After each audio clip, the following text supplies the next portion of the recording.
ఒక్కసారి సంపూర్ణ సేవకు ఇల్లు విడిచి బయటికి వెళ్ళాక ఆకలి, కరువు, శ్రమ, ఇబ్బంది. సేవకు రాకముందు చాలా ఆనందమయ జీవితం, నిందలు అవమానాలతోనే సహజీవనం చేయాల్సిన పరిస్థితి. అయినా ఒక్కరోజు కూడా స్తోత్ర ప్రార్థన ఆపలేదు. భయంకరమైన జ్వరముతో పీడింపబడుతూ బాధింపబడుతూ ఉన్నాను. కానీ ఆ ప్రాంతం నీళ్లు తాగితే మళ్ళీ నీకు ఈ సమస్య వస్తుంది, ఈ జ్వరం వస్తుంది అన్నారు. భయంకరమైన జ్వరం. ఏడుస్తూ ఉంటే ప్రభు ఆత్మ నా హృదయంలో మాట్లాడుతూ, లేచి వెళ్ళు. నా ఏడుపు చూడలేక వాళ్ళు ఏడుస్తూ సరే వెళ్ళొద్దా. ఆ బస్సులోనే ఆఖరి పెట్టి మీద ఉండి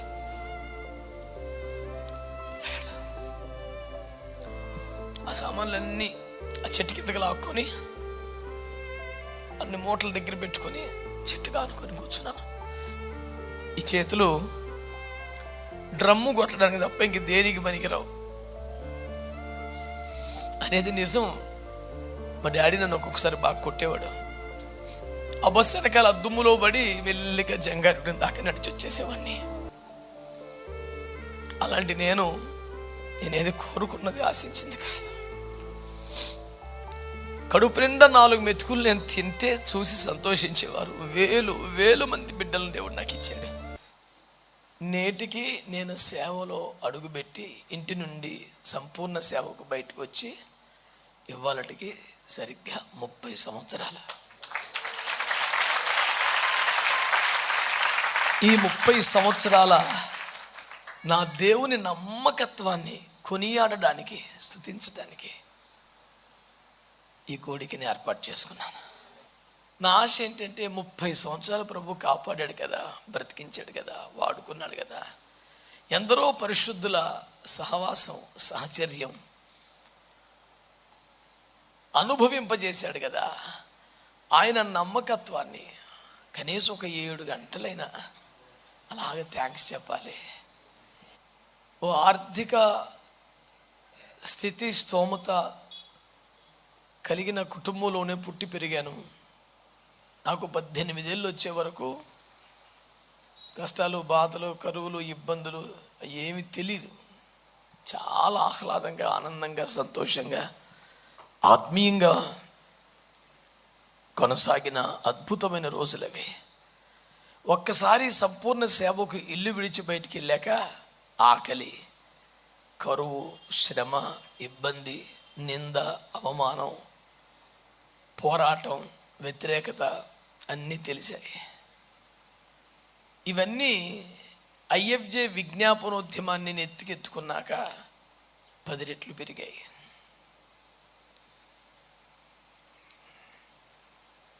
సేవకు రాకముందు చాలా ఆనందమయ జీవితం, సేవకు వచ్చాక శ్రమలు, కన్నీళ్ళు, కష్టాలమయ జీవితం. ఐఎఫ్జే మొదలెట్టాక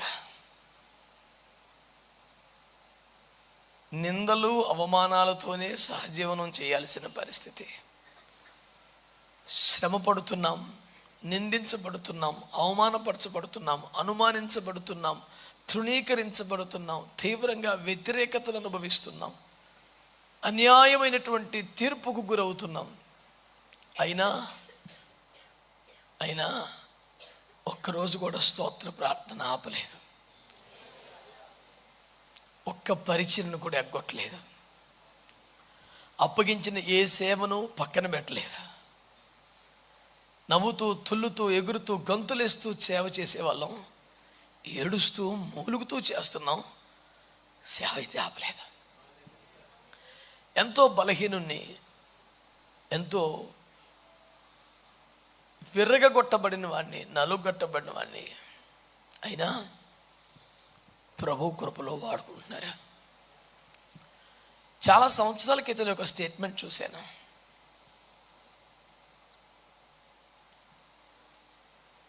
నీ హృదయం 100 ముక్కలు అయిపోతే ఆ 100 ముక్కలు కూడా దేవునికి కావాలి. ఎందుకంటే నీ పూర్వస్థితిని మరలా నీకు ఇవ్వడానికి ఏ ఒక్క మొక్క తగ్గినా కుదరదు కదా. అన్నీ మళ్ళీ పర్ఫెక్ట్గా ఫిక్స్ చేస్తాడు, కంప్లీట్గా హీల్ చేస్తాడు, నూతన కార్యాలు చేస్తాడని ఒక స్టేట్మెంట్ చదివినప్పుడు నాకు చాలా ఆదరణ కలిగింది. నేను అప్పుడప్పుడు సన్నిహితులు వద్ద అంటుంటాను, ఇంత గంభీరమైన విస్తారమైన సేవ చేయటానికి, ఇంత అపరిమితమైన సమృద్ధిని కృప పొందటానికి నా బలం ఐఎఫ్జే దైవజనుల ప్రార్థనలే. ఇన్ని బాధలు పడడానికి కూడా ఐఎఫ్జే విజ్ఞాపనోద్యమే కారణం. అంటే ఈ దైవజనులు కారణమని కాదు, సాతాను సామ్రాజ్యాన్ని కూల్చి బలమైన దేవుని రాజ్యాన్ని నిర్మించే ఒక మహత్తరమైన శక్తిగా దేవుడు ఐఎఫ్జే విజ్ఞాపనోద్యమాన్ని లేపి రేపి నిలిపినందున శత్రువు చాలా ఎక్కువగా పనిచేస్తున్నాడు. మీ ప్రార్థన సహాయాన్ని మునుపటి కంటే ఎక్కువగా కోరుకొని నేను ఈ మాటలు చెప్తున్నాను. చాలాసార్లు నా సాక్ష్యం విన్న వాళ్ళకి తెలుసు, కొత్త వారి కోసం ఒక మాట అంటున్నాను. నేను సంపూర్ణ సేవకు వెళ్ళాల్సిన సమయంలో భయంకరమైన జ్వరముతో పీడింపబడుతూ బాధింపబడుతూ ఉన్నాను. ట్రీట్మెంట్ సాగుతుంది. ఏ ప్రాంతంలో ప్రభు నన్ను పంపారో ఆ ప్రాంతపు నీరు నా ఆరోగ్యానికి సరిపడక, మీరు మినరల్ వాటర్ తీసుకెళ్ళండి, లేదా ఈ ప్రాంతపు నీళ్ళు 5 లీటర్లు 10 లీటర్లు తీసుకెళ్ళి కాచి చల్లార్చి వాడుకోండి. కానీ ఆ ప్రాంతం నీళ్ళు తాగితే మళ్ళీ నీకు ఈ సమస్య వస్తుంది, ఈ జ్వరం వస్తుంది అన్నారు. నాకేమనిపించిందంటే, ఏ ప్రాంతంలో సేవ చేయాలో ఆ ప్రాంతపు నీరు ఒక చుక్క తాగకుండా సేవ చేయటం ఎన్ని రోజులు సాధ్యం? అది ఎంతకాలం నడపగలం? లేదు ప్రభు, నువ్వు స్వస్థపరచు అంతే తప్ప నేను ఇలా మెయింటైన్ చేయటం సాధ్యం కాదని ప్రార్థన చేసుకుంటున్నాను. ఆ రోజు అన్నయ్య కాలేజీకి వెళ్ళారు, డాడీ ఏలూరు వెళ్ళారు, మమ్మీ స్త్రీల కొట్టడానికి వెళ్ళింది, ఇంట్లో ఒక్కరిని ఉన్నాను. భయంకరమైన జ్వరం, 104 జ్వరం అంటే అది మామూలు అయిపోయింది. ఒక్కరిని ఇంట్లో ఉండి మంచం దిగి మెల్లిగా మోకాళ్ళేసి, ప్రభా నువ్వేమో సేవకు పిలిచావు, ఆ ప్రాంతానికి వెళ్ళమన్నావు, నువ్వు పంపితేనే వెళ్ళాను, కానీ ఇలాంటి పరిస్థితులు వచ్చాయి, అక్కడ నీరు కూడా తాగకూడదంట. నేను ఈ మందులతో ఇంజక్షన్లతో ఎంతకాలం, యాంబిస్టోన్ 12 lakhs ఇంజక్షన్స్ 90 రాశాడు డాక్టర్. రోజుడిసి రోజు ఒకటి చేసుకోవాలా. అప్పటికి 45 ఇంజక్షన్లు పూర్తయినాయి. చాలా బలహీనత, భయంకరమైన జ్వరం. ఏడుస్తూ ఉంటే ప్రభు ఆత్మ నా హృదయంలో మాట్లాడుతూ, లేచి వెళ్ళు, నేను స్వస్థపరుస్తాను, వాడుకుంటాను మాట్లాడారు.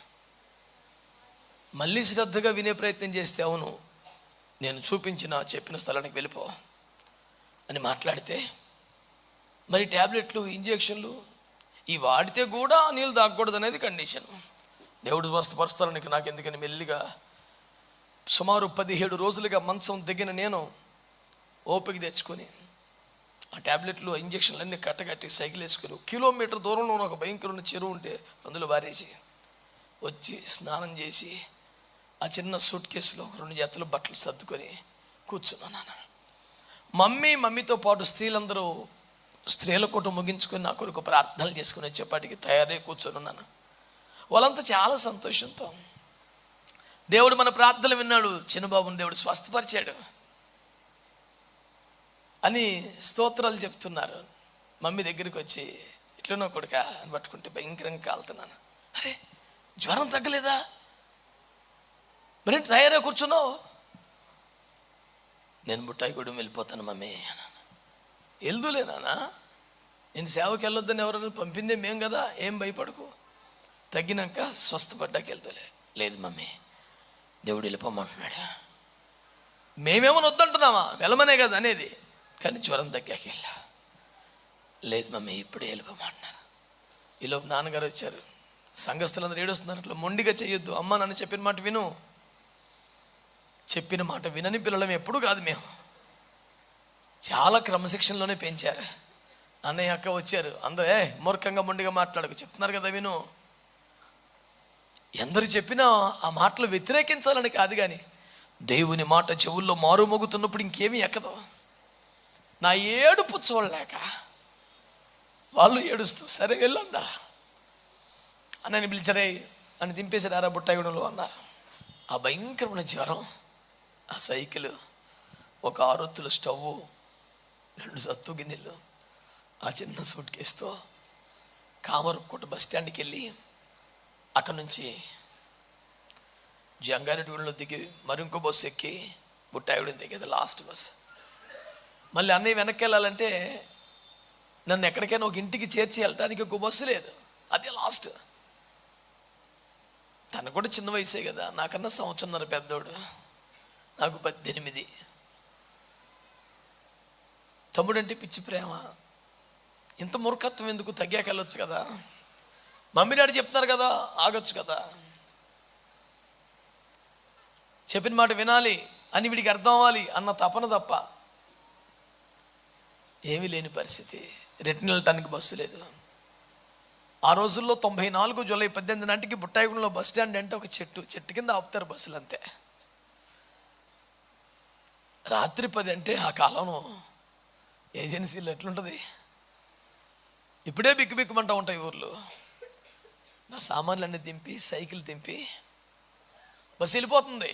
ఆ బస్సులోని ఆఖరి మెట్టు మీద ఉండి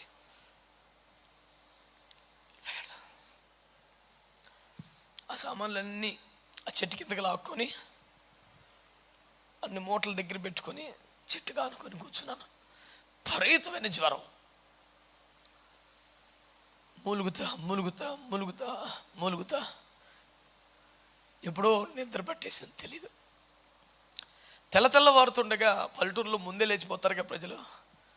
ఎవరో ఆ ప్రాంతానికి రోడ్డు మీద వెళ్తుంటే మూలుగులు వినబడి ఇక్కడ ఎవరో మూలుగుతున్నారే అని చూడ్డానికి వస్తే నేను భయంకరంగా చెట్టు కింద ఆ చెట్టుకు ఆనుకొని మూలుగుతుంటే, బాబు ఎవరు నువ్వు, ఏమైంది అని అడిగితే, నేను ఇట్లా పాస్టర్ గారిని, ప్రభు సేవకుని, కామరపుకోట పాస్టర్ గారి అబ్బాయిని. పాస్టర్ గారు అబ్బాయి, ఓకే అని. వాళ్ళు దేవుని బిడ్డలు కాదు కానీ ఆ ఊర్లో ఉన్న దేవుని బిడ్డల దగ్గరికి వెళ్ళి,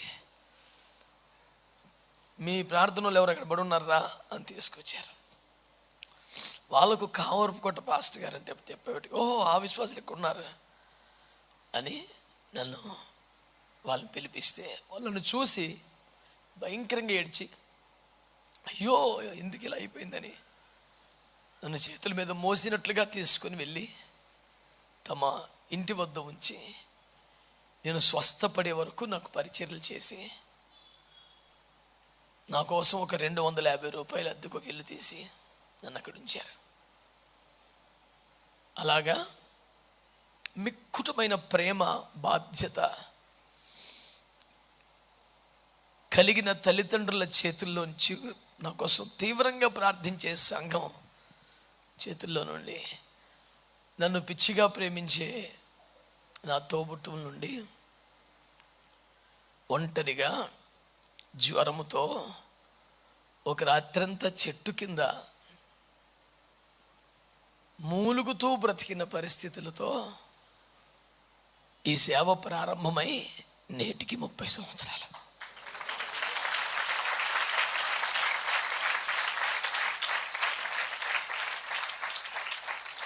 ఈ 30 సంవత్సరాలు దేవుడే కాపాడాడు.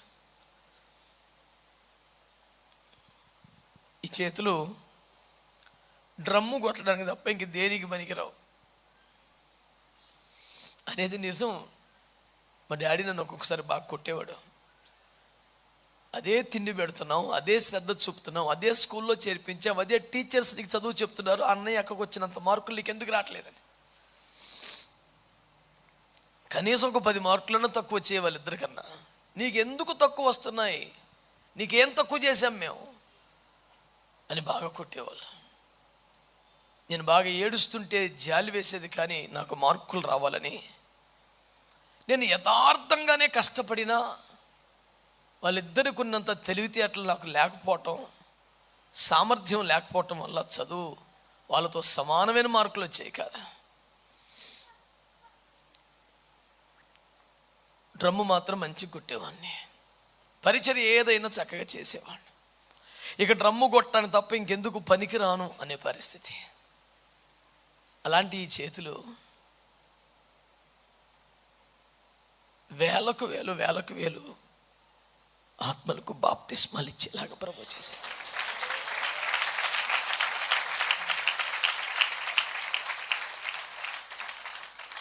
నా తల మీద ఒక మంచి అభిషేకం ఉంటే చాలు అనుకునే ఈ అభాగ్యుని వందలు కాదు, వేల మంది సేవకులకే ఆర్డినేషన్ ఇచ్చి అంత కృపదేవుడు ఇచ్చాడు.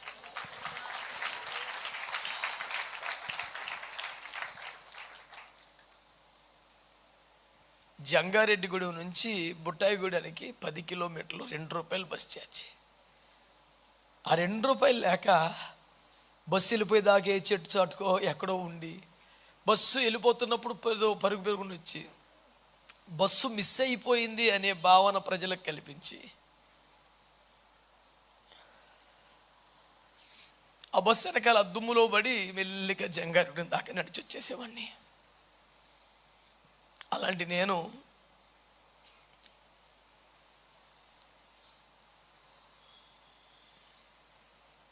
ఇన్ని దేశాల్లో వాక్య పరిచర్య చేయడానికి విమానాల్లో తిరుగుతారని ఎప్పుడూ ఊహించలేదు. అసలు ఊహకే లేదు.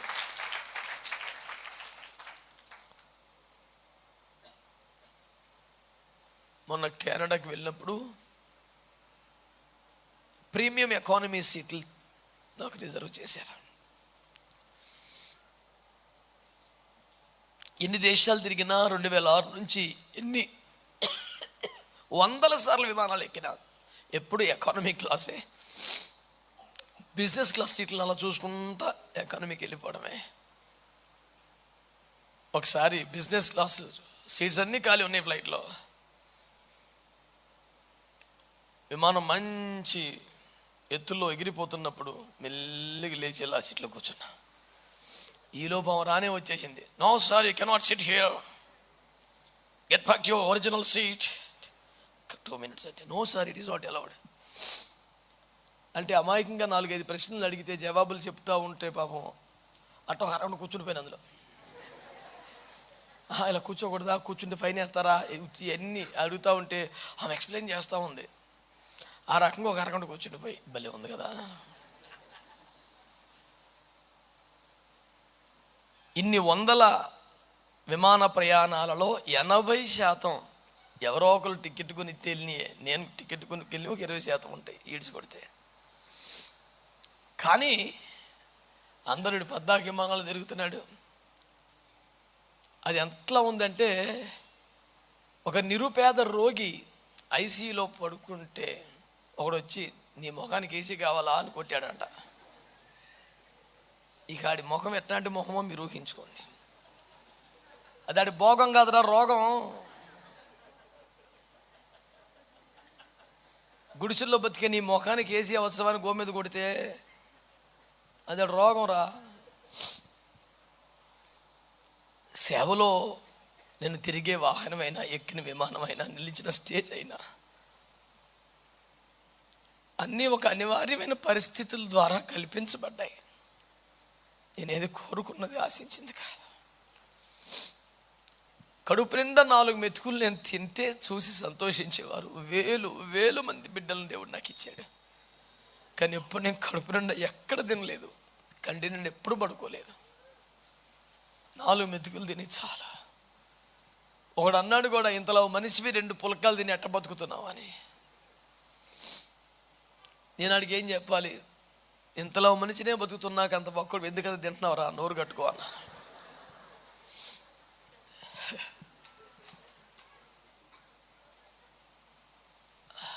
ఇదే స్థలంలో ఆ చివరి జనరేటర్ ఎక్కడైతే ఉందో అక్కడ ఒక 2 గోడలు, 6 పైపులు, 6 రేకులతో ఒక చిన్న షెడ్ వేసుకొని ఒక 5 సంవత్సరాలు నేను నా భార్య ఉన్నాం.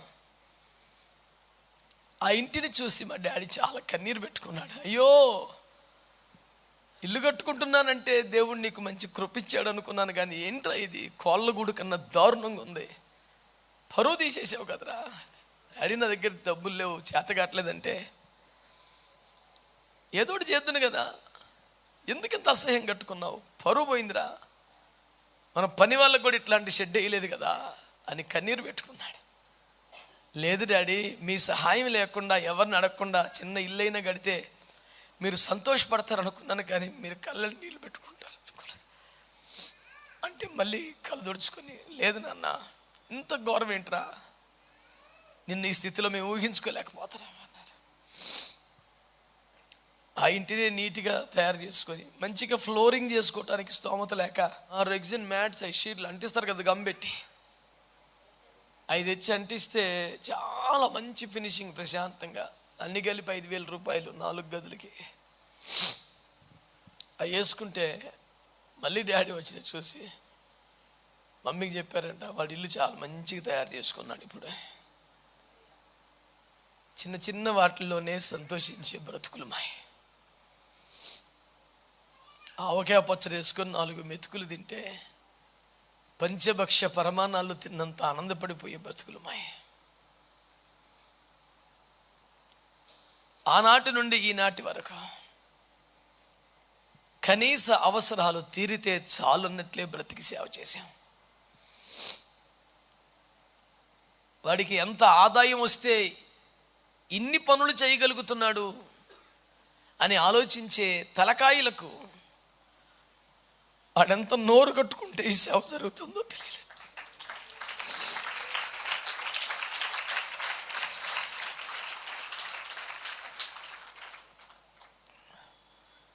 దర్జాగా ఏసీలో పడుకున్నాడు అనుకునే లోకస్తులకు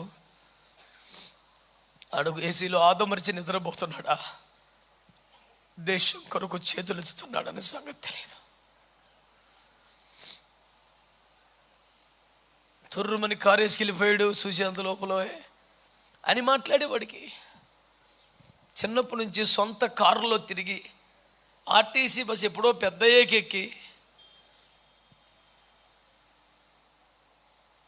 కారుల్లోనే పుట్టి పెరిగినట్టుగా బతికి సభలకు వెళ్ళటానికి బస్సు కోసం రోడ్డు మీద నిలబడితే పొరపాటు ఏదైనా ట్యాక్సీ ఆపి రాజమండ్రి అని కేకలేస్తే, ఓ రాజమండ్రి అన్నట్టు, అవును కానీ నేను కారు ఎక్కను. ఎందుకు, నువ్వు ఛార్జీ ఎక్కువ అడుగుతావు. లేదు బస్సు ఛార్జీ ఇవ్వు ఎక్కువ అంటే పండగ, ఎన్నడూ కారు ముఖం చూడలేదన్నట్టు. ఇంకో 10 రూపాయలు ఎక్కువ ఇచ్చి ఎదర సీట్లో కూర్చో అంటే ఇక అసలు ఆ రోజు అన్ని పండుగలు ఒక్కరోజు వచ్చేసినట్టే. ఆ చిన్ని చిన్ని సంతోషాలు. సైకిల్ వేసుకొని బుట్టకు నుంచి జంగారెడ్డి వచ్చి సైకిల్ ఎక్కడ పెట్టి అక్కడ కొవ్వూరు ఒక లారీ ఎక్కితే భయంకర ఎర్రటి దుమ్ము దులుండే రోజులు, క్యాబిన్లో కూర్చుంటే 10 రూపాయలు, పైకి ఎక్కేస్తే 5 రూపాయలు. 10 రూపాయలు ఉంటే క్యాబిన్లో ఎక్కేవాడిని, 5 రూపాయలు ఉంటే పైకి ఎక్కేసి కొవ్వూరు గోష్పాదాల రేవు దగ్గర దిగేపాటికి ఎర్రగా ధూళి పట్టి ఉండేవాడిని. అక్కడ దిగి గోదావరిలో స్నానం చేసి ఆ బట్టలన్నీ ఉతుక్కొని పిండి ఒక కవర్లో పెట్టుకొని మంచి బట్టలు వేసుకొని లాంచ్ ఎక్కితే 2 రూపాయలు రాజమండ్రి అడుగు పెడితే రాజమండ్రి 7 రూపాయలకి వెళ్ళిపోయామని బుట్టాయిగూడ నుంచి. అక్కడ ఇంతకీ చేరింది ఎందుకు, ఒక పెద్ద సభకి ప్రసంగికుణ్ణి, 10 రూపాయలు ఉండే కాదు ఛార్జీకి. అలా వాడబడ్డ తర్వాత వాళ్ళు 100, 150, 200, 300, ఆ రోజుల్లో 3 రోజులు వాడబడితే వచ్చి అతిపెద్ద కానుక 500 ఎంతో ప్రభు ఇస్తే అటునుంచి జంగారెడ్డి ఎక్స్ప్రెస్ ఎక్కి 28 రూపాయలు టికెట్. అది వెనకాల సీట్ అయినా ఆ దర్జా సంతోషం లెక్క పెట్టలేదు. దర్జాగా సెంటర్లో దిగి మళ్ళీ సైకిల్ తుడుచుకొని ఎక్కితే కాసేపట్లో బుట్టాయిగూడ. ఇక్కడ విశాఖపట్నం వచ్చిన తర్వాత డిఏవి స్కూల్ దగ్గర టెంట్ వేసుకుని ప్రార్థన పెట్టే రోజుల్లో కోర్మన్నపాలెం బస్ స్టాప్ నుంచి డిఏవి స్కూల్కి 2:30 బస్ టికెట్. 10 రూపాయలు లేక నిలబడి ఎవరో ఒకరు తెలిసిన వాళ్ళు బ్రదర్స్ వస్తారు, బండికి వెళ్ళిపోదాం, లిఫ్ట్ ఇస్తారులే, గంటలు నిలబడి ఎవరో ఎక్కించుకోక, తెలిసిన వాళ్ళు ఎవరట్టు రాక, అందరూ కొత్త వాళ్ళు మర్యాదగా డిఏవి స్కూల్ దాకా నడుచుకొచ్చినాయి. ఎన్నిసార్లు లెక్క పెట్టలేము. ఒకసారిగా నాకు ఓపిక లేదు, 10 రూపాయలు డబ్బులు లేవు, ఎక్కేసా. వెనక సీట్లు ఎక్కుతారు కదా మగవాళ్ళు, అక్కడ ఎక్కి ఒక్క మెట్టు కూడా లోపలికి ఎక్కకుండా అవి పట్టుకొని ఉన్నా అంటే దిగేద్దాం. ఈలోపు సగం లెక్క వచ్చేద్ది బస్సు, ఇక నడవలేకపోతున్నానని. కండక్టర్ వస్తున్నాడు, వస్తున్నాడు, అమ్మ వచ్చేస్తున్నాడు రా బాబోయ్, డబ్బులు లేవు. టికెట్ అంటాడు. ఇప్పుడు నా పరిస్థితి దిగా అంటాడు. మనం సిగ్గుపడకూడదు. డబ్బులు లేనప్పుడు ఆ మాత్రం భరించాలి అని ప్రిపేర్ అవుతున్నాం. లోపల దగ్గరికి వచ్చే టికెట్ అన్నాడు అంటే డబ్బులు లేవు అనకుండా కంగారు పడి డిఏవి స్కూల్ అన్నాను. డిఏవి స్కూల్ అనగా 2.5 టికెట్ సింపి చేతిలో పెట్టాడు. ఆ 2.5 రూపాయల టికెట్తో పాటు 20 రూపాయల కాగితం పెట్టాడు.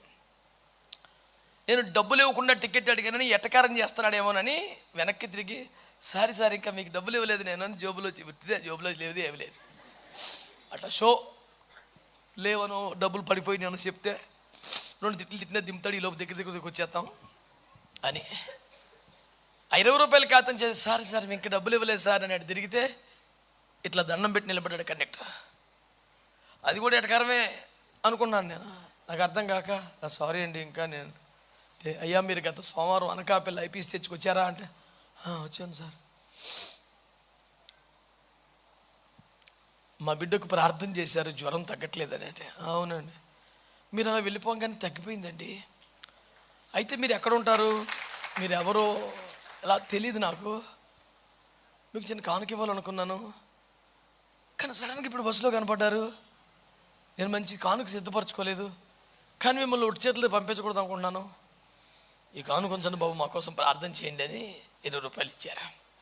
ఇప్పుడు ఆ 20 రూపాయలు పెద్ద గొప్ప అమౌంట్ కాదు కానీ టిక్కెట్కి నా దగ్గర డబ్బులు లేవు అన్న సంగతి ఆయనకి తెలియలేదు. అది 1 కోటి రూపాయలు. ఇప్పుడు కొట్టాలి మీరు అసలు. ఆమె అట్లా ప్రతి క్షణం నన్ను కాపాడుతూ నా పరువు కాపాడుతూ నా కాలు జారనని నేను అనుకున్న ప్రతిసారి ఆయన కృపతో నన్ను సంరక్షిస్తూ ప్రేమించే సంఘాన్ని సహకరించే బిడ్డల్ని లక్షల రూపాయలు సంఘం చేతికి ఎముక లేదన్నట్టుగా ఇచ్చి ఇదిగో ఇలా దీన్ని నిలబెట్టారు. పగలు రేయి తేడా లేకుండా ఇక్కడ ఉండి పని చేశారు. మా ఇంట్లోకి వస్తే ఖచ్చితంగా మంచి ఆహారం దొరుకుద్ది కానీ అది మంచి శాకాహారం అయి ఉంటుంది. 90% జీవరాశులు నడవదు ఇక్కడ. ఇలాంటి చోట అంత కష్టమైన పని చేసే వాళ్ళకి అంత బలహీనమైన ఆహారం పెట్టడం న్యాయం కాదు కానీ క్షేమం అని తలంచి అదే పెడుతుంటాం మేము.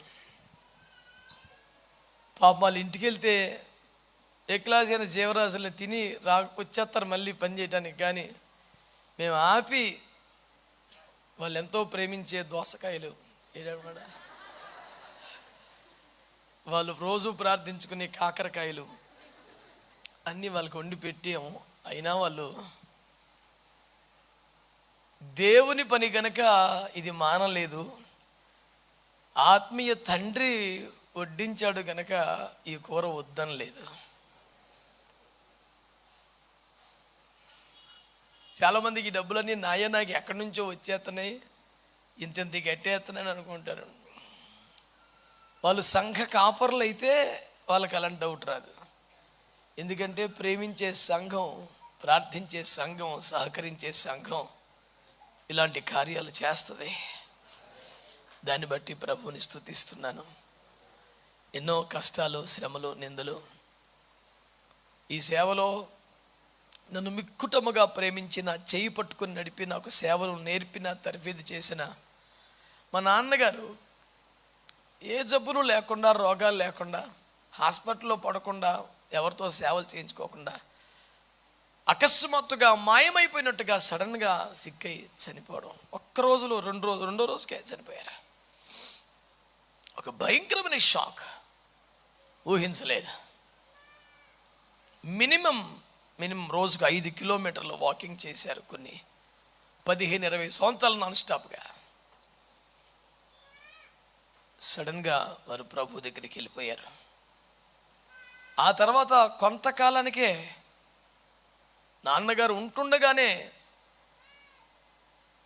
ఆయనే మమ్మల్ని కనిపెంచిన సేవలో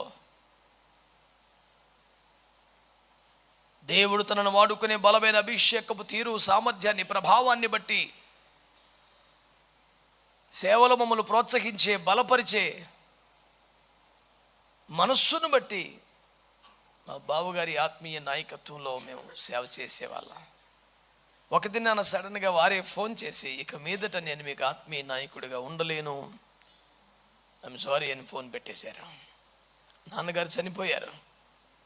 కొద్ది కాలానికే బావగారు విడిచిపెట్టేశారు. బాగా నేను నా భార్య ఏడ్చి పైకప్పు లేని వాళ్ళం అయిపోయాం కదూ అని ప్రార్థనలు చేస్తున్నాం.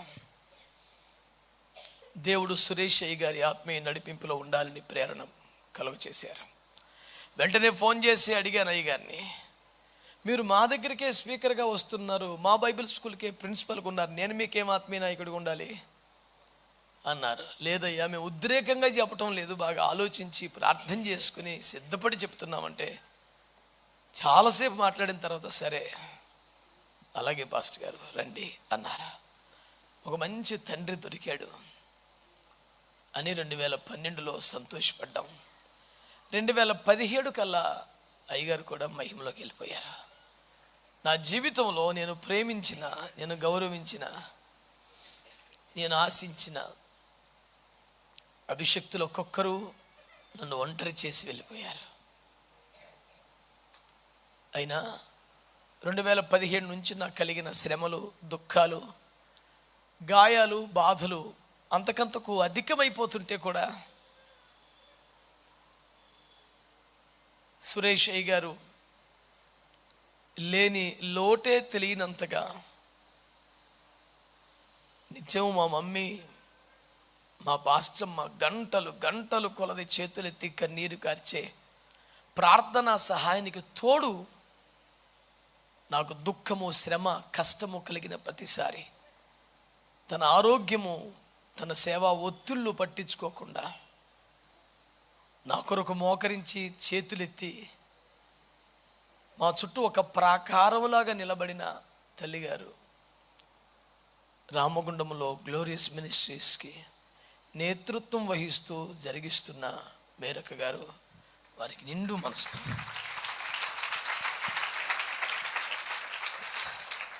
కృతజ్ఞతలు తెలియజేస్తున్నాం. ఇక సంఘం వేవేల కొలది ఐఎఫ్జే దైవజనులు అందరూ మా కొరకు ప్రార్థనలు చేస్తున్నారు.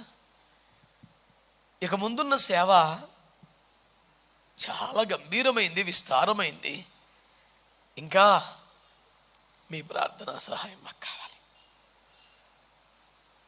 అన్నీ వివరించలేను, పోరాటాలన్నీ మీరు అర్థం చేసుకున్నారు, మీలో చాలామందికి తెలుసు, చూస్తున్నారు.